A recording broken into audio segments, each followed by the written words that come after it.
नमस्कार, मेरा नाम मनदीप पूनिया है। आज हम पत्रकारिता पर बात करेंगे। पत्रकारिता पर जब बातचीत होती है तो सबके मन में एक सवाल उठता है कि क्या पत्रकारिता का कोई स्वर्णिम दौर रहा है।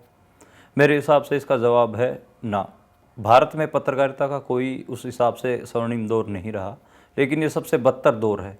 सबसे बदतर दौर ये इसलिए है क्योंकि आप देखिए कि पत्रकारों और मीडिया संस्थानों पर लगातार हमले हो रहे हैं, उनके ऊपर छापे पड़ रहे हैं और पत्रकारों के ऊपर एफआईआर दर्ज हो रही है, उनकी गिरफ्तारियां हो रही हैं। जब हम ये बातचीत कर रहे हैं उस समय मैं आपको बता दूं कि अभी 2 दिन पहले ही पत्रकार राणा अयूब के ऊपर मुकदमे दर्ज हुए हैं इंदिरापुरम गाजियाबाद में। ऐसे ही हमारे साथी कप्पन सिद्दीकी साहब, वो अभी जेल में बंद हैं, उनके ऊपर यूएपीए के तहत मामला दर्ज है। अभी आज ही जिस समय हम लेक्चर रिकॉर्ड कर रहे हैं, इसी समय न्यूज़ क्लिक एक मीडिया संस्थान है, उसके ऊपर सरकार ने छापा मारा है। उसके ऊपर कुछ दिन पहले भी छापा ईडी का और इनकम टैक्स का छापा पड़ा था। तो इस तरीके के छापे हम दैनिक भास्कर के ऊपर भी देख चुके हैं और जो मीडिया संस्थान हैं उनके ऊपर भी देख चुके हैं। पत्रकारों के ऊपर हमले की बात करें तो वो कई शक्ल में हम देखते हैं। एफआईआर दर्ज होना पत्रकारों के ऊपर, उनके ऊपर हमले होना या फिर उनको जेल में डालना, इस तरीके के बहुत सारे हमले हैं। लेकिन फिर भी एक आशा की किरण हमेशा रहती है और सोचा जाता है कि एक आदर्श मीडिया कैसा हो। तो उस आदर्श मीडिया के बारे में पहले हम बात करेंगे। आदर्श मीडिया में जो पत्रकारिता है, पत्रकारिता बेसिकली पीआर से थोड़ी सी हटके होती है। जो दिखाया जा रहा होता है उसको हम पीआर बोलते हैं। जब सत्ता पक्ष या फिर कोई भी पावर सेंटर आपको अपनी बहुत अच्छी अच्छी बातें दिखाता है उसको पीआर बोलते हैं बेसिकली। लेकिन जब वो जो कुछ छुपाना चाह रहा होता है, जो कुछ जनता से दबाना चाह रहा होता है, जो जनता के लिए जानना बहुत ज़रूरी है, असल में वो खबर होती है और उस खबर को निकालना ही पत्रकारिता होती है। भारत में अभी के लिए काफ़ी मुश्किल दौर है और जिस हिसाब से पत्रकारिता संस्थान लगातार कोशिश करते हैं ऐसी खबरों को निकालने के लिए जिनको सत्ता पक्ष दबाना चाह रहा होता है, उनके ऊपर छापे, ये आम बात है। तो एक हिसाब से जो पहली जो कार्रवाई मीडिया के ऊपर शुरू होती है वो स्टेट रिप्रेशन की शुरू होती है। अगर हम एक आदर्श मीडिया चाहते हैं तो ये सुनिश्चित करना बहुत ज़रूरी है कि उसके ऊपर कोई भी सरकारी दबाव न हो, ताकि वो जनता और जनता से जुड़े मुद्दों की प्रतिबद्ध पत्रकारिता भी कर सके और आसानी से बहुत एक हिसाब से उस स्वभाव में ढल जाए कि वो बिना किसी रोक टोक के काम करने का आदी हो जाए। अभी जो पत्रकार जो हम लोग रिपोर्ट करने जाते हैं तो उसमें हम 10 बार हमें सोचना पड़ता है कि क्या हमारी खबर का कोई उल्टा असर भी हो सकता है, क्या कहीं हमें इस खबर के ऊपर एफआईआर तो नहीं हो जाएगी। तो हम उस तरीके से स्वतंत्र तौर पर खबरें करने के आदी नहीं बने हैं। तो उस स्वतंत्रता के ढांचे में ढलने के लिए मीडिया को वो बहुत ज़रूरी है कि उसको स्वायत्तता मिले और सरकारी दबाव से मुक्त हो। दूसरा दबाव जो हम महसूस करते हैं वो कॉरपोरेट का दबाव है। हम देखते हैं कि भारत में जो मीडिया, खास करके जो टीवी मीडिया जब शुरुआत देखें 90 के बाद, एलपीजी जब शुरू होता है, लिबरलाइजेशन, ग्लोबलाइजेशन, प्राइवेटाइजेशन, तो उसमें कॉरपोरेट मीडिया एक सेटअप खड़ा होता है और उसमें जो पूरा का पूरा विज्ञापन के ऊपर टिका हुआ है। सरकारी विज्ञापन एक चीज़ है, कॉरपोरेट का विज्ञापन दूसरी चीज़ है। ये दोनों विज्ञापन बनाकर ही आजकल पूरी मीडिया की इकोनॉमी को चलाते हैं। एक मशहूर जो एडिटर और साथ में जो एक मालिक हैं भारत के कई अखबारों के और कई मीडिया चैनल भी उनके हैं, उन्होंने अपने एक इंटरव्यू में कहा कि मैं न्यूज़ में बिजनेस के लिए हूँ, खबरों के लिए नहीं हूँ, मैं इस मीडिया के फील्ड में। तो ये अपने आप में साबित करता है कि मीडिया की जो इकोनॉमी है वो सरकारी विज्ञापन और कॉरपोरेट विज्ञापन से चल रही है, जिसका आप लोग जब अखबार खरीदते हैं तो उस अखबार में 40 से 50 पन्ने हो गए हैं, उसमें खबरें मुश्किल से 10 पन्नों पे होती हैं, बाकी सारे विज्ञापन होते हैं। आपको भी उसका एक हिसाब से विज्ञापन के तौर पर विज्ञापन पढ़ पढ़ के आपको भी उसका खामियाजा भुगतना पड़ता है और एक हिसाब से जो एम्प्लॉई है, जो खबर करना चाह रहा है, पत्रकार है, उसके ऊपर भी उसका असर पड़ता है। जितनी भी कॉरपोरेट हमले हैं उनको कवर नहीं कर पाता है क्योंकि उसको खतरा होता है कि कहीं जो कॉरपोरेट उन्हें विज्ञापन दे रहे हैं उनके पत्रकारिता संस्थान को वो बंद न कर दे। इस तरीके के तमाम खतरे होते हैं। मीडिया की आज़ादी और मीडिया के काम करने के तरीके पर बात करने से पहले बहुत ज़रूरी होता कि मीडिया के अर्थतंत्र को समझा जाए। जितना विज्ञापन सरकार और कॉरपोरेट हाउसेज से मिलता है, जितना पैसा मीडिया को सरकार और कॉरपोरेट हाउसेज से मिलता है, उसका बहुत कम परसेंट ही जनता द्वारा मीडिया संस्थानों को मिलता है। तो एक तो हमारे भारत में एक आदत यह भी है कि बतौर अगर जनता देखें, बतौर नागरिक देखें, तो हम खबरों के ऊपर खर्च करने के आदी नहीं हैं। और हम आज भी 1 रुपये 2 रुपये का अखबार खरीदते हैं जो कि 30 से 40 रुपये में छप रहा है। तो उसका जो पूरा छपने का प्रोसेस है और जो उसमें जो विज्ञापन है और फिर उसी हिसाब से जो अखबार की टारगेट ऑडियंस है वो भी तय होती है, क्योंकि उसका जो रेवेन्यू सिस्टम है वो सरकार और कॉरपोरेट से जुड़ा हुआ है। एक हिसाब से जो सरकार और कॉरपोरेट जिन लोगों तक पहुंचना चाहती है, जो उनकी टारगेट ऑडियंस है, उन्हीं तक ही वो अखबार पहुंच पाता है। जो हाशिए के समाज हैं या फिर जो तबके एक हिसाब से संभावित कंज्यूमर नहीं है मार्केट के, या फिर सरकार को किसी काम के नज़र नहीं आते, उन तक अखबार नहीं पहुंचता है, न ही उनकी बात करता है। जो अखबार है उसमें ग्रामीण भारत से संबंधित खबरों को आप अगर देखेंगे तो नेशनल डेलीज में आपको मुश्किल से 1 से 2% तक ही खबरें आपको ग्रामीण भारत से जुड़ी हुई मिलेंगी। जबकि आप देखेंगे कि कारों से, मोबाइल से जुड़े हुए डेडिकेटेड पेज अखबारों में शुरू हो गए हैं। अगर आप बात करें तो 90 तक भारत में अखबारों में आपको लेबर बीट और एग्रीकल्चर बीट दिख जाती थी। अभी भी कुछ अखबारों में होगी, लेकिन वो सिर्फ मिनिस्ट्रीज कवर करने तक सीमित कर दी गई है, यानी कि सरकारी कामकाज को ही कवर करने के लिए सीमित कर दी गई है। उसका जो असल काम था गांव देहात के ऊपर कवरेज करने का, मजदूर और किसान की कवरेज करने का, हाशिए के समाजों की कवरेज करने का, वो अब नहीं दिखता है। अगर हम एक अच्छे मीडिया हाउस की कल्पना करें या फिर एक आदर्श मीडिया हाउस की कल्पना करें तो उसमें डेडिकेटेड बीट होनी बहुत ज़रूरी है, गांव से और मजदूरों से, लेबर बीट और किसानों की एग्रीकल्चर बीट होनी बहुत ज़रूरी है, और हाशिए के समाजों की भी, जो कि अभी के लिए मीडिया संस्थानों में नज़र नहीं आता है। उसके लिए सरकार या फिर संगठन है वो कुछ फेलोशिप का काम कर सकते हैं या फिर कुछ धनराशि दे सकते हैं, ये ऐसा नज़र आता है। और साथ में बात करें तो हम लोगों को भी एज ए दर्शक, एज ए रीडर, हमें भी खबरों को आज़ाद करने के लिए कुछ खर्च करने की आदत डालनी होगी, जो कि अभी हमारी नहीं है। बाहर के कई देशों में अभी subscription based model new media में देखने को मिलता है, लेकिन भारत में आप देखेंगे तो ज़्यादातर जो वेबसाइट्स हैं वो आप फ्री में पढ़ते हैं। न्यू मीडिया का जो स्वरूप है उस पर अगर आप देखें तो वो एक ऐसा माध्यम बनकर उभरा है जिसमें आप टेक्स्ट, वीडियो, फोटो, तीनों चीज़ें आप एक साथ देख सकते हैं। और एक बड़ा पाठक वर्ग आज के टाइम पे न्यू मीडिया पर शिफ्ट हो रहा है, जो फेसबुक, ट्विटर और जितने भी सोशल मीडिया प्लेटफॉर्म्स हैं, यूट्यूब और वेबसाइट, इन सब पे खबरें कंज्यूम करता है, और वो सब खबरें वो फ्री में कंज्यूम करता है। तो उसका एक असर ये होता है कि जो भी उन वेबसाइट्स को चला रहा होता है उसको फिर कहीं ना कहीं अपने रिसोर्सेज मैनेज करने पड़ते हैं, और जब रिसोर्सेज आदमी मैनेज करता तो खबरें भी मैनेज होने लगती हैं। जो भी उसको रिसोर्स देता है वो उसी तरीके से उनकी खबरों को भी मैनेज करता है। तो एक हिसाब से आप लोगों को भी थोड़ा, जो जनता और जो पाठक वर्ग है उसको ये सुनिश्चित करना होगा कि वो खबरों के लिए खर्च करने के आदी हो, और बेशक वो न्यू मीडिया संस्थान हो उसके लिए भी खर्च करे। अगर गवर्नमेंट पॉलिसी की बात करें तो अभी भारत सरकार के पास कोई ऐसी पॉलिसी नहीं है जिससे वो न्यू मीडिया संस्थानों को कोई रेवेन्यू दे पाए या फिर कोई विज्ञापन दे पाए। इस तरीके की कोई पॉलिसी नहीं है सरकार के पास। सरकार सिर्फ जो प्रिंट मीडिया है उसमें और जो साथ में जो टीवी मीडिया है उसमें ज़्यादा खर्च करती है और उसमें ज़्यादा पैसे लगाती है। तो एक हिसाब से जो ये न्यू मीडिया जो प्लेटफॉर्म्स हैं जो बहुत तेज़ी से भी बढ़ रहे हैं, उनमें ही हमने देखा है कि बहुत सारे जो नए वैकल्पिक मीडिया जो संस्थान थे जो कि जनता के पैसे से चलने लगे, उन्होंने बहुत अच्छी पत्रकारिता की। आप देखेंगे कि भारत में 2015 के बाद क्राउड फंड से चलने वाले न्यू मीडिया हाउसेज बहुत बड़ी गिनती में देखने को मिले, जो कि आज के समय अच्छी पत्रकारिता भी कर रहे हैं, लेकिन उन संस्थानों के ऊपर सरकार छापे भी मारती रहती है और उनके एक हिसाब से उनके काम में खलल भी डालती रहती है। दूसरा, अगर हम बतौर पत्रकार एज एन इंडिविजुअल आइडेंटिटी बात करें, एक स्वतंत्र पहचान के तौर पर पत्रकार की बात करें, तो पत्रकार को उस हिसाब से सरकार की तरफ से कोई भी हेल्थ इंश्योरेंस से लेकर और पेंशन तक कुछ ऐसा कुछ भी नहीं मिलता है, कोई उस तरीके से लाभ की कोई पॉलिसी नहीं है।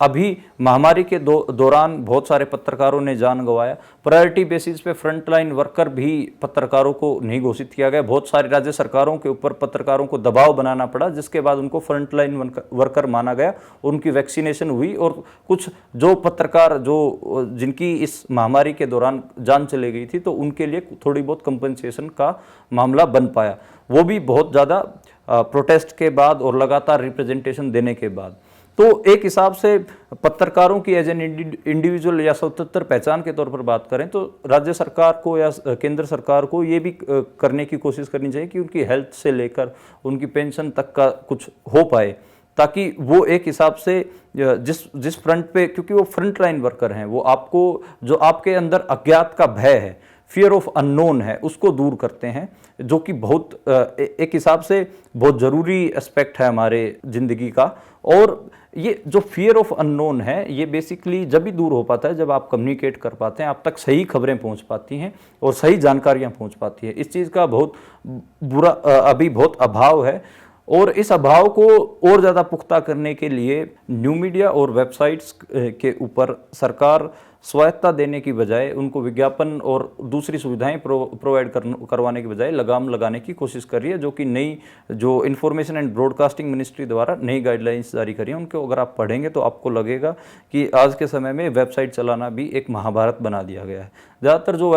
वेबसाइट और न्यू मीडिया पे जो आप देखेंगे तो उनमें या तो पत्रकार अकेले इंडिविजुअल तौर पर स्वतंत्र तौर पर काम कर रहे होते हैं, या फिर कुछ 8-10 पत्रकारों का एक ग्रुप, कभी वो नॉन प्रॉफिट कंपनी के तौर पर रजिस्टर होता है, या फिर कई बार सोसाइटी या फिर ट्रस्ट के तौर पर रजिस्टर होता है, वो उन सब संस्थाओं को चला रहे हैं। तो उन पर उनके लिए जितनी भी टर्म्स एंड कंडीशंस हैं उनको फुलफिल करने में बड़ी दिक्कत महसूस होगी, और उसमें एक सरकारी दबाव वो लोग भी महसूस करने लगेंगे, और वो भी खबरों को,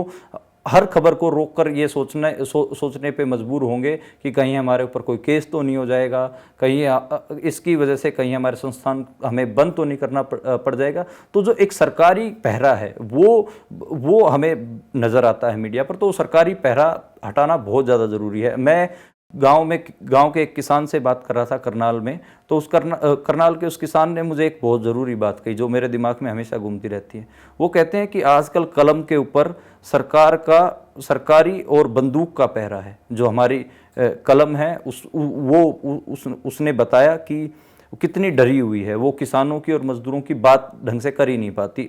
जो किसान आंदोलन अभी चल रहा है और जो मजदूरों के भी आंदोलन चलते हैं, उन्होंने महसूस किया है कि उनकी सही कवरेज की बजाय जो मीडिया है वहाँ पर जाकर उनको तरह तरीके के टैग्स देता है, और वो जो टैक्स देने का जो काम है, या फिर जो मीडिया उनको जिस हिसाब से उनका सही से उनके ऊपर खबरें ना करने का जो काम है, वो पूरा ही अर्थतंत्र और उसके मॉनिटरी और उसके एक गवर्नेंस के ऊपर जुड़ा हुआ है। तो एक हिसाब से सरकार से जो दबाव होता है मीडिया के ऊपर, और जो कॉरपोरेट जो दबाव है अर्थतंत्र का, उसकी वजह से मीडिया सही से काम नहीं कर पाता। तो सबसे ज़रूरी जो इकोनॉमिक मॉडल की जब बात आती है, तो सरकार को सुनिश्चित करना होगा कि अगर वो विज्ञापन दें तो वो जो जिन चैनलों या फिर जिन अखबारों को विज्ञापन दे रहे हैं उनके ऊपर कोई दबाव ना बनाएं। जैसे मैं एक खबर की मैं जिक्र करना चाहूँगा कि कोरोना काल में दिल्ली जब महामारी से जूझ रहा था, तो एक अखबार हेल्थ रिपोर्टिंग बहुत अच्छे से कर रहा था, तो उसके पास राज्य सरकार से और केंद्र सरकार से भी फ़ोन जाता है कि आपको विज्ञापन चाहिए कि नहीं, और उनको जो उनके हेल्थ रिपोर्टर थे उनको अपनी नौकरी से हद होना पड़ता है। जिस रात उनके हेल्थ रिपोर्टर के पास फ़ोन आया कि आप हमारे साथ आगे से काम नहीं कर पाएंगे और आप 15 दिन के बाद आप कोई और नौकरी तलाश सकते हैं, तो उस समय मैं उनके साथ ही था। तो मुझे वो बहुत अजीब लगा, और मुझे समझ में भी आया कि अखबार में काम करना सरकारी दबाव से, आज के जो भारत का मीडिया, मेन स्ट्रीम मीडिया, उसमें सरकारी दबाव से किस तरीके से गुजरना पड़ता है। दैनिक भास्कर ने भी कोरोना में थोड़ी सी साहसी पत्रकारिता की थी, जिसका उनको खामियाजा भुगतना पड़ा था। इंदौर में उनके दफ्तर पर छापा पड़ा। मीडिया के अर्थतंत्र को स्वायत्त उस नज़रिए से देखने पर हमारे पास कोई पुख्ता मॉडल तो नहीं है, लेकिन अभी के लिए हम यही सोचते होते हैं कि जो आपको खबरों के लिए खर्च करने की आदत डालनी पड़ेगी। जो भी संस्थान क्राउड फंड के ऊपर चल रहे हैं उनको आपको चंदा भी देना होगा, और सब्सक्रिप्शन बेस्ड मॉडल में अगर वो ढलें तो आपको सब्सक्राइब करने की आदत में भी ढलना होगा। पहले सिर्फ हम देखते थे कि मीडिया पर कॉरपोरेट का ही दबाव होता था, लेकिन पिछले दिनों में हमें देखने को मिला है कि सरकारी दबाव बहुत ज़्यादा होता है खबरों के ऊपर और मीडिया संस्थानों के ऊपर। एक हिसाब से सरकारी पहरा रहता है, मतलब सरकार अगर विज्ञापन दे रही है तो वो खबरों को मॉनिटर करने लगती है, और अगर कोई क्रिटिसिज्म या फिर उनकी खामियां दिखाने लगता है या फिर वो सच दिखाने लगता है जो जनता के लिए जानना ज़रूरी है और जो सरकार दबाना चाह रही है, तो सरकार उसके ऊपर उसके विज्ञापन रोकने की धमकियां देती है या कई बार रोक भी देती है। ऐसी हमने बहुत हमारे सामने एग्जाम्पल हैं। तो ऐसे में ये समझना बहुत ज़रूरी है कि जो सरकार जो विज्ञापन दे रही है, जो पैसा है, वो कोई सरकार खुद नहीं कमाती है या फिर उसमें जो मंत्री शामिल हैं या प्रधानमंत्री हैं वो कोई कस्सी चलाकर वो उन पैसों को नहीं कमाते हैं, बल्कि वो जनता का ही पैसा है। जो हमारे संसाधन हैं देश के, उनको मोनेटाइज करने के बाद ही वो उन तक पहुंचते हैं, उनके पास वो पैसा पूंजी जमा होती है। तो एक हिसाब से वो पैसा है वो देश का ही है, वो जनता का ही पैसा है। तो उस पैसे को जब मीडिया संस्थानों को दिया जाता है तो सरकार हमें बिल्कुल सरकार ऐसी सरकार चाहिए जो कि दबाव ना डाले, और अगर कोई सरकार की खामियां दिखाना चाह रहा है या फिर दिखा रहा है या फिर जो कमियां जो ऑन ग्राउंड चाहे गवर्नेंस से रिलेटेड हो या एडमिनिस्ट्रेशन से रिलेटेड हो, अगर वो खामियां दिखा रहा है सरकार की, तो ऐसे न्यूज़पेपर्स को, ऐसे मीडिया आउटलेट्स को, ऐसी पत्रकारिता को सपोर्ट करना चाहिए, क्योंकि वो जनता के पैसे से ही चल रहा है। तो जो इनडायरेक्ट फॉर्म में जो जनता का पैसा सरकार से विज्ञापन के तौर पर आता है, तो उसका सही इस्तेमाल तभी हो पाएगा जब सरकार का ठिकरी पहरा मीडिया हाउसेस पे ऊपर ना हो। और हमें भी ये पुख्ता करने की ज़रूरत है, हमें भी इसमें ये समझने की ज़रूरत है कि हम भी ऐसी सरकारों को ही चुनें जो मीडिया को स्वायत्तता प्रदान करें और मीडिया के ऊपर बंदूक का पहरा या फिर जेल का पहरा या फिर केसों का पहरा ना लगाए, उनको उस तरीके से ना डरा के काम ले। हम देखते हैं कि जब पत्रकारों के ऊपर हमले होते हैं या फिर मीडिया संस्थानों के ऊपर जब छापे पड़ते हैं, तो जनता की तरफ से बहुत बड़ा कोई गुस्सा हमें देखने को नहीं मिलता, उनकी तरफ से कोई उस हिसाब से रिएक्शन देखने को नहीं मिलता। तो जो पत्रकार हैं, जो मीडिया संस्थान हैं, उनके भी हौसले टूटते हैं, और साथ में जो मीडिया संस्थान है और पत्रकार हैं वो अकेला फील करते हैं, अकेले पड़ जाते हैं उस प्रभावशाली उस सत्ता के सामने, चाहे वो कॉरपोरेट की सत्ता हो या फिर वो जो पावर स्ट्रक्चर, चाहे वो हमारा चुनी हुई सरकारें हों, उनके सामने वो कमज़ोर महसूस करते हैं। इसलिए जब भी किसी पत्रकार के ऊपर या फिर मीडिया संस्थान के ऊपर हमला हो या उनके ऊपर किसी तरीके का दबाव सत्ता या फिर कॉरपोरेट बनाए, तो आप लोगों को उनके साथ मजबूती से खड़ा होने की ज़रूरत है। साथ में उनकी स्वायत्तता को बरकरार रखने के लिए आपको, उनकी खबरें आज़ाद रखने के लिए आपको उनकी खर्च करने की ज़रूरत है और उसको सब्सक्राइब और चंदा देने की ज़रूरत, ये सब ज़रूरतें रहेंगी। लेकिन इसके साथ ही आपको ये भी पुख्ता करना पड़ेगा, ये भी आपको देखना पड़ेगा कि जो भी सरकारें हों वो किसी भी तरह से पत्रकारों के ऊपर, मीडिया संस्थानों के ऊपर दबाव न बना सकें। आपको ऐसा इकोसिस्टम और समाज में उस तरीके से बदलाव भी पैदा करना पड़ेगा आपको। हम देखते हैं कि जो पत्रकार हैं, पत्रकारों के ऊपर हमले जो होते हैं वो दो शक्ल में होते हैं। सरकारी एक हमला तो है ही, साथ में जनता की तरफ से भी पत्रकारों के ऊपर हमले हमने देखे हैं। दिल्ली दंगों में जब कुछ पत्रकार कवर कर रहे थे तो उनकी धार्मिक पहचान पूछकर उनके ऊपर हमले हुए, जो कि बहुत ज़्यादा गलत है। तो हमें पत्रकार जब अपना वो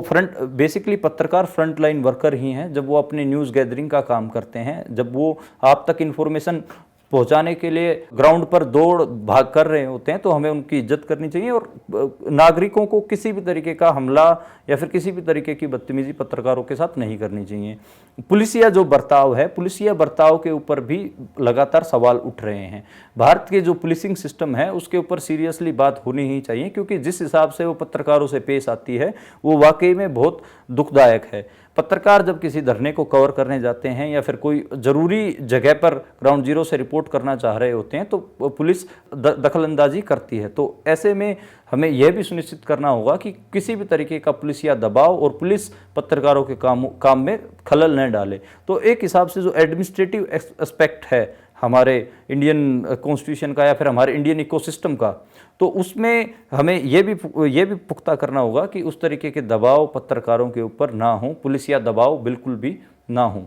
अभी हम एक ऐसे दौर में रह रहे हैं जहां पर जब ग्राउंड जीरो से पत्रकार रिपोर्ट करने जाते हैं तो उनके काम में खलल डाली जाती है, उनके ऊपर हमले होते हैं, उनकी गिरफ्तारियां हो जाती हैं और उनको जेल में रहना पड़ता है। तो बतौर पत्रकार मैं एक ऐसे समाज की कामना करता हूं कि जब पत्रकार रिपोर्ट करने जाए या फिर खबर लाने जाए तो वो खुद खबर बनकर न रह जाए, बल्कि जो सही खबरें हैं ग्राउंड से वो आप लोगों तक पहुंचा सके। पत्रकार का काम खुद खबर बनना नहीं होता, बल्कि सही खबरें आप तक पहुंचाना होता है। आपके जनता की दुख तकलीफ़ें या फिर ग्राउंड जीरो पर जो कुछ चल रहा होता है वो आप तक पहुंचाना होता है। सरकार के पास अपने कार्यों के बारे में बताने के लिए हज़ारों माध्यम हैं, बहुत सारे माध्यम हैं जिसमें सरकार आपको बताती है कि वो कितने अच्छे काम कर रही है, लेकिन जनता के पास अपनी दुख तकलीफ़ों की और जो जिन दिक्कतों का वो सामना कर रहे होते हैं उनको बताने की कोई भी ऐसा मीडियम या फिर कोई भी माध्यम नहीं है। तो ऐसे में एक माध्यम जो बचता है वो मीडिया ही है, और मीडिया को काम करना चाहिए, इस तरीके से काम करना चाहिए ताकि जो उनकी आवाज़ें हैं उनको एम्पलीफाई करके और एक लाउड स्पीकर के तौर पर पूरी जनता को, सारे समाज को बता सके और सही जगह तक उन आवाज़ों को सुना सके, ताकि उन चीज़ों का कोई समाधान निकल आए। तो ऐसे में हम सबकी ये जिम्मेदारी बन जाती है कि हम ऐसी सरकारें चुनें और ऐसे समाज का निर्माण करें जो कि प्रतिबद्ध, जनता के लिए प्रतिबद्ध पत्रकारिता को प्रमोट करे और उनकी रक्षा करे और उनको आगे बढ़ने का मौका दे। इस तरीके की पत्रकारिता के लिए हम सब प्रतिबद्ध हैं, हम काम कर रहे हैं, लेकिन अभी हमें इस पूरे रास्ते को तय करना है और ये लंबा रास्ता है, इसमें हम सब चले हुए हैं, निकले हुए हैं अपने घरों से। तो आप लोग भी इस रास्ते में पत्रकारों का, मीडिया संस्थानों का साथ दें, समाज का इकोसिस्टम बदलने में साथ दें और साथ में सरकारों की भी जवाबदेही तय करें। उन सरकारों की जवाबदेही तय करें जो सरकारें और जो सत्ता पक्ष और जो कॉरपोरेट मीडिया और पत्रकारों को तंग करते हैं, उनके काम में खलल डालते हैं। क्योंकि ये भी एक बात समझने की ज़रूरत है कि पत्रकार खुद खबर नहीं बनना चाहते, बल्कि पत्रकार आप तक सही खबरें पहुंचाना चाहते हैं। तो इसलिए ये सुनिश्चित करना बहुत ज़रूरी है कि पत्रकारों के ऊपर किसी भी तरीके के सरकारी या कॉरपोरेट हमले न हों, उनकी गिरफ्तारियां न हों, उनके ऊपर केस दर्ज न हों और उनकी जो आज़ाद आवाज़ें हैं वो आपके कानों तक पहुंच पाएँ।